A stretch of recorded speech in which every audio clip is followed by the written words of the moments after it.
Tsubaki is the world's largest steel chain manufacturer. We're in Sandusky, Ohio, where we make engineering class chain. We do everything from amusement park applications to food to mineral processing, steel, mining, and cement. Those are all core applications for this particular product line. In the Sandusky facility, we have, it varies depending on the staffing levels, but about 135 employees and about 165,000 square feet under roof. This facility's been here since 1913. We produce chains anywhere from 1.654 inch chain all the way up to 24-inch chains. So really, the whole process starts with that, what that customer wants, how we can best fulfill that need, and make sure that they're getting reliability and predictability out of the product that we produce for them. Starting with when the material shows up, we pull the material, we put it in the rounds department for the rollers, bushings, and pins. The bars are set up in front of the lathe, and then we load a bar feeder, which in turn loads the CNC machine, and then whatever increments that it needs, it feeds the machine and continues to run.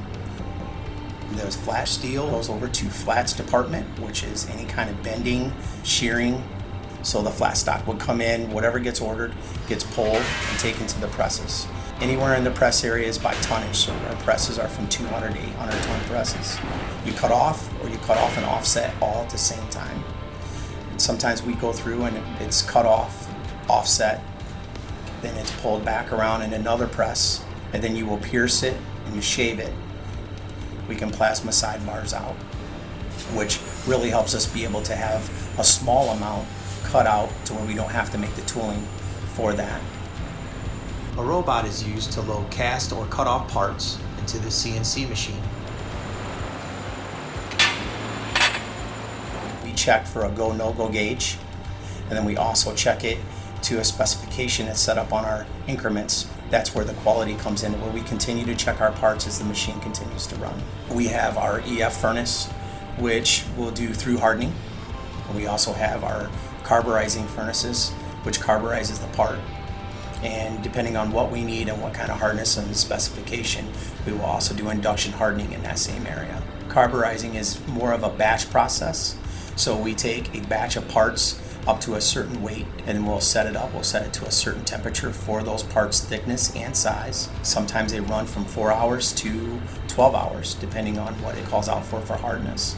But it's like adding a candy shell to the outside.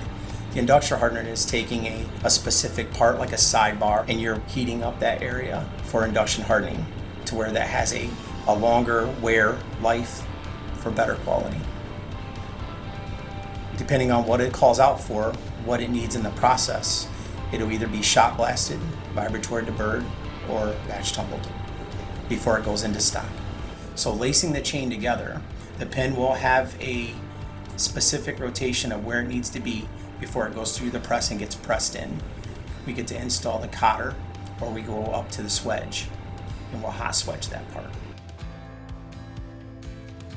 We'll heat the pin up, it'll pull it forward, set it up underneath the press, and it'll smash it down to the correct diameter. Once the first part check is set, it's set off to the side as our master strand.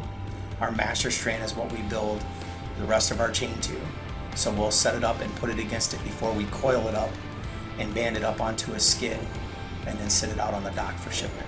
It's critical that we have a significant partner like Motion Industries to ensure that we're getting high quality components for our operation. Our partnership with Motion Industries goes both ways. They're a very good customer of ours, as well as we count on them to supply us specific things to the MRO side of our business.